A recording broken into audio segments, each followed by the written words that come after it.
Hi అండి, welcome to mass kitchen. ఈరోజు మనం చేసుకోబోయే రెసిపీ వడాపావ్. ఇది మహారాష్ట్ర స్పెషల్, ఇంకా ఫేమస్ స్ట్రీట్ ఫుడ్ అండి. ఇది మనం ఇంట్లో ఎలా చేసుకోవాలో చూద్దామండి. ఇది చాలా టేస్టీగా ఉంటుందండి, ఒకసారి ట్రై చేసి చూడండి. ఇప్పుడు స్టార్ట్ చేద్దామండి.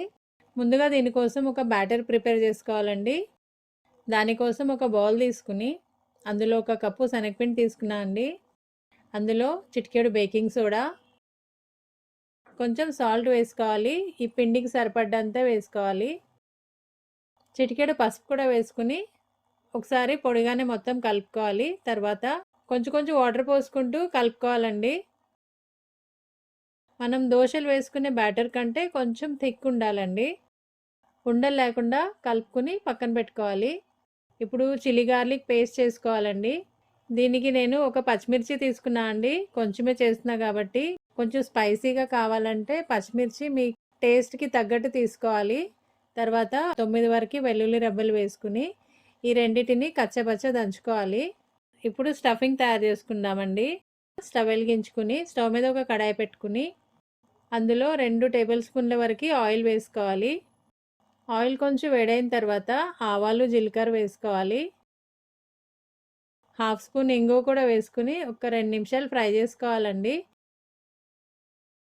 తర్వాత కరివేపాకు కూడా వేసుకుని వేయించుకోవాలి. కరివేపాకు కూడా కొంచెం వేగిన తర్వాత మనం కచ్చపచ్చగా దంచి పెట్టుకున్న పచ్చిమిర్చి వెల్లుల్లిపాయ పేస్ట్ వేసుకోవాలి. పచ్చివాసన పోయేంత వరకు దీన్ని వేయించుకోవాలి. ఈ మొత్తం రెసిపీకి దీనివల్లే టేస్ట్ వస్తుందండి. కొంచెం ఎక్కువ వేసుకుంటే ఇంకా బాగుంటుంది, స్పైస్ ఎక్కువ తినే వాళ్ళకి. ఇవి కొంచెం వేగిపోయి పచ్చివాసన పోయిన తర్వాత హాఫ్ స్పూన్ వరకు పసుపు వేసుకోవాలి. తర్వాత రుచికి తగినంత ఉప్పు వేసుకుని 2 నిమిషాలు వేయించుకోవాలండి. దీనికి కారం అవసరం లేదు. తర్వాత మనం బాయిల్ చేసుకుని మ్యాష్ చేసుకున్న పొటాటోస్ వేసుకోవాలండి. ఇవి 3 పొటాటోస్, మీడియం సైజ్ పొటాటోస్. ఇప్పుడు మొత్తం ఒకసారి కలుపుకోవాలి. ఇవన్నీ మిక్స్ అయిపోయేటట్టు బాగా కలుపుకోవాలండి. ఈ మొత్తం కలిసిపోయిన తర్వాత కొత్తిమీర వేసుకోవాలి. కొత్తిమీర కూడా వేసుకున్న తర్వాత ఒకసారి మొత్తం కలుపుకుని దీన్ని పక్కన పెట్టుకోవాలండి, చల్లారనివ్వాలి.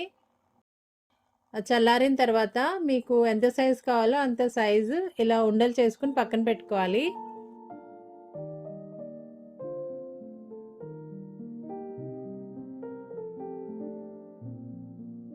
వీటిని ఇప్పుడు డీప్ ఫ్రై చేసుకుందామండి.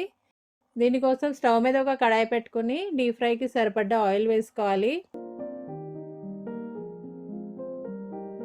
ఆయిల్ బాగా వేడైన తర్వాత శనగపిండి బ్యాటర్తో ఇలా సన్నగా చిన్న పకోడీలాగా వేసుకోండి. దీన్ని లాస్ట్లో యూజ్ చేసుకోవచ్చు. ఎలా యూజ్ చేసుకోవాలో తర్వాత చెప్తా. ఇవి స్టార్టింగ్లో అయినా చేసుకోవచ్చు అండి, లేకపోతే లాస్ట్లో పిండి మిగులుతుంది కదా, ఆ పిండితో అయినా వేసుకోవచ్చు. వీటిని చక్కగా ఫ్రై చేసుకోవాలండి. చూడండి, ఇలా కలర్ వచ్చిన తర్వాత తీసుకుని ఒక టిష్యూ పేపర్లో వేసుకుని పక్కన పెట్టుకోవాలి.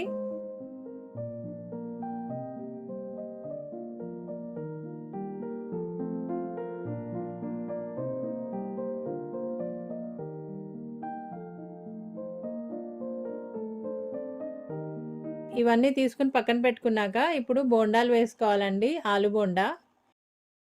బ్యాటర్ చూసారా ఎంత థిక్గా ఉందో. బ్యాటర్ ఇంత థిక్ ఉండాలండి. ఇప్పుడు మన పొటాటో బాల్ తీసుకుని బ్యాటర్లో వేసుకుని చక్కగా కోట్ అయిన తర్వాత తీసుకుని ఆయిల్లో వేసుకోవాలి. అన్నీ ఇలా వేసుకున్నాక మెల్లగా వేయించుకోవాలండి. మరి హై ఫ్లేమ్లో కాకుండా మీడియం ఫ్లేమ్లో పెట్టుకుని వేయించుకోవాలి. ఇలా తిప్పుకుంటూ వేయించాలండి. చూడండి, కలర్ చక్కగా మారుతుంది. కలర్ ఇలా వచ్చేంత వరకు వేయించుకోవాలి. చూడండి, ఈ బోండాలన్నీ చక్కగా వేగిపోయినాయి. ఇప్పుడు వీటిని తీసుకుని పక్కన పెట్టుకోవాలి.